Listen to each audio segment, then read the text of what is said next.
আসসালামু আলাইকুম। সুসময়ের বন্ধু অনেকেই হয়, অসময়ে কয়জন বন্ধুকে কাছে পাওয়া যায়। আর একটা কথা আছে, সুসময়ের বন্ধু সে তো প্রকৃত বন্ধু নয়, অসময়ের বন্ধুই প্রকৃত বন্ধু হয়। এটাই বাস্তবতা। বর্তমান বাংলাদেশের রাজনৈতিক প্রেক্ষাপটে আমাদের পার্শ্ববর্তী রাষ্ট্র ভারতের সাথে যে সুসম্পর্ক, সেটা পূর্ণভাবে নাই, এটা আমরা সবাই জানি। কিন্তু ৫ই আগস্টের আগে, আওয়ামী লীগ সরকার ক্ষমতাচ্যুত হওয়ার আগে ভারতের সাথে বাংলাদেশের অন্যরকম একটা বন্ধুত্বসুলভ ভালো সম্পর্ক বিদ্যমান ছিল, সেটাও আমরা জানি। ৫ই আগস্টের পরে সেই সম্পর্কটার অবনতি হয়। বর্তমান সময়ে যতটুকু তথ্য আমরা জানতেছি, দেখতেছি এবং বোঝার চেষ্টা করতেছি, তাতে এটা স্পষ্ট হচ্ছে যে বর্তমান অন্তর্বর্তী সরকারের পক্ষ থেকেও ভারতের সাথে এবং ভারতের পক্ষ থেকেও বাংলাদেশের সাথে একটা সুসম্পর্ক পুনঃস্থাপন করার জন্য কাজ চলতেছে। যাই হোক, আমাদের মধ্যে দ্বন্দ্ব থাকতে পারে, আমাদের মধ্যে বিদ্বেষ থাকতে পারে, মতামতের পার্থক্য থাকতে পারে, কিন্তু তারপরে আমরা পড়শি বদল করা যায় না, কোনোভাবেই সম্ভব না। বাংলাদেশের রাজনীতিতে যা কিছু ঘটতে পারে, কিন্তু আমরা আমাদের প্রতিবেশীকে বদলাতে পারবো না, আমাদের প্রতিবেশীরা আমাদেরকে বদলাতে পারবে না, সেটা ভিন্ন বিষয়। সেই আলাপে আজকে আমি যাব না। আজকে যে আলাপে আমি করব, যে বাংলাদেশ এবং ভারতের সম্পর্ক শুধু রাজনৈতিক সম্পর্কই নয়, এখানে কিন্তু অনেকগুলো সম্পর্ক বিদ্যমান, এখনও চলতেছে। শুধু রাজনৈতিক সম্পর্কটাই একটু একটু ঘাটতি আমরা লক্ষ্য করছি ৫ই আগস্টের পরে। যেমন ধরেন, আমদানি রপ্তানি। ভারত আমাদের থেকে আমদানি করে, আমরাও আমদানি করি, তারাও রপ্তানি করে, আমরাও রপ্তানি করি, এরকম বাণিজ্যিক সম্পর্ক আমাদের সাথে আছে। আমাদের সাথে পানি বন্টনের সম্পর্ক কিন্তু এখন বিদ্যমান। এই পানি বন্টন নিয়ে একটা কথা মনে পড়ে গেল। সালটা ছিল 1996 সাল, মাস ছিল ডিসেম্বর, আর তারিখ ছিল 12 তারিখ। অর্থাৎ 1996 সালের 12ই ডিসেম্বরে তখনকার সময়ে ভারতের প্রধানমন্ত্রী ছিলেন এইচ.ডি. দেবেগৌড়া। তার সাথে এবং বাংলাদেশের তখনকার সময় প্রধানমন্ত্রী ছিলেন 1996 সালে শেখ হাসিনা। শেখ হাসিনার সাথে দেবেগৌড়ির একটা চুক্তি হয়, সেটাকে বলা হয় যে পানি চুক্তি, আমরা বলি গঙ্গা চুক্তি নামে অনেকে বলি। 30 বছরের মেয়াদে এই পানি বন্টন চুক্তিটা হয়। অর্থাৎ 2026 সালে এসে আমাদের সেই চুক্তিটা মেয়াদ শেষ হবে। নতুনভাবে কীভাবে চুক্তি হবে তা জানি না।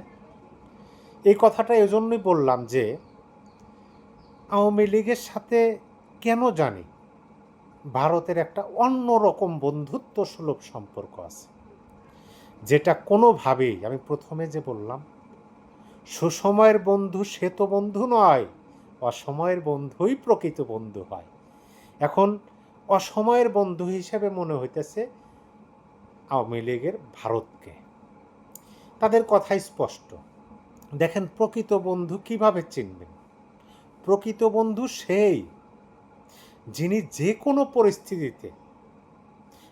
কোনো পরিস্থিতিতে আপনার পাশে থাকবে, আপনাকে সমর্থন করবে এবং আপনার প্রতি বিশ্বস্ত থাকবে, সেই হলো প্রকৃত বন্ধু। এখন বর্তমান সময়ে বাংলাদেশের রাজনৈতিক প্রেক্ষাপটে 24 সালের 5ই আগস্ট থেকে 2025 সালের জুলাই মাসের 12 তারিখ আমি ভিডিও করতেছি, এখন পর্যন্ত বাংলাদেশের রাজনীতিতে আওয়ামী লীগ হলো একটা ভিলেন।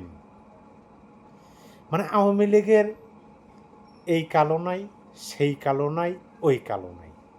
কী জন্য এই কাল সেই কাল ওই কাল বললাম? আওয়ামী লীগের নেতাকর্মীদের ঘর বাড়ি নাই, ব্যবসা নাই, স্বাধীনতাও নাই, তারা আত্মগোপনে আছেন। এই যে দুঃসময়ে দুই হাত প্রশস্ত করে দেওয়ালের মতো দাঁড়িয়ে ভারত বলতেছে আমরা কোনোভাবেই আওয়ামী লীগ তথা আওয়ামী সভানেত্রীর সাথে বন্ধুত্ব ছিন্ন করতে রাজি না। এটা কিভাবে বুঝবেন? বর্তমান সময়ে বিবিসি একটা অনুসন্ধানমূলক প্রতিবেদন প্রকাশ করছে। সেই প্রতিবেদনটার সময়কাল হচ্ছে ৩৫ মিনিট ৩৫ সেকেন্ড। সেই দীর্ঘ ৩৫ মিনিটের প্রতিবেদনের মধ্য থেকে ১২ সেকেন্ডের একটা ছোট্ট অডিও ক্লিপ এখন সোশ্যাল মিডিয়াতে ৬ লাখ। সেখানে দাবি করা হইতেছে এটা শেখ হাসিনার কণ্ঠস্বর, শেখ হাসিনার কথা, এবং গত ১৮ জুলাই শেখ হাসিনা ওপেন ওয়েপন ব্যবহার করার উন্মুক্ত নির্দেশনা দিয়েছেন। সেই কল রেকর্ড সম্পর্কে ভারত যে যুক্তিটা তুলে ধরছে, সেই যুক্তিটা যদি আমরা শুনতে পারি, জানতে পারি, তাহলেই আমাদের কাছে ৮০% পরিষ্কার হয়ে যাবে ভারতের সাথে আওয়ামী লীগ তথা শেখ হাসিনার বন্ধুত্বটা কোন পর্যায়ে। তারা যুক্তি দিচ্ছেন, প্রধানমন্ত্রী থাকাকালীন তার যদি কোনো অডিও কেউ গোপনে রেকর্ড করে সেটা ফাঁস করে দেয়, ভারতের সেটা দেখার বিষয় নয়। আর তাকে এদেশে আতিথেয়তা বা রাজনৈতিক আশ্রয় দেওয়ার সিদ্ধান্তের সাথে সেই অডিওর কোনো সম্পর্ক থাকতে পারে না।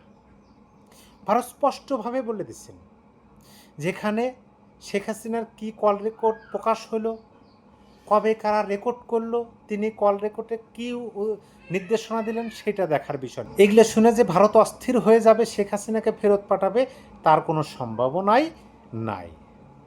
এখন অনেকেই বলতেছে যে ভারত শেখ হাসিনাকে পাঠাতে বাধ্য। কী জন্য? যে ভারতের সাথে বাংলাদেশের একটা প্রত্যর্পণ চুক্তি আছে, যেটা শেখ হাসিনাই করছিল। সেই চুক্তির মাধ্যমে শেখ হাসিনাকে ভারত ফেরত দিতে বাধ্য, এরকম কথাও কিন্তু ঘুরে বেড়াইতেছে।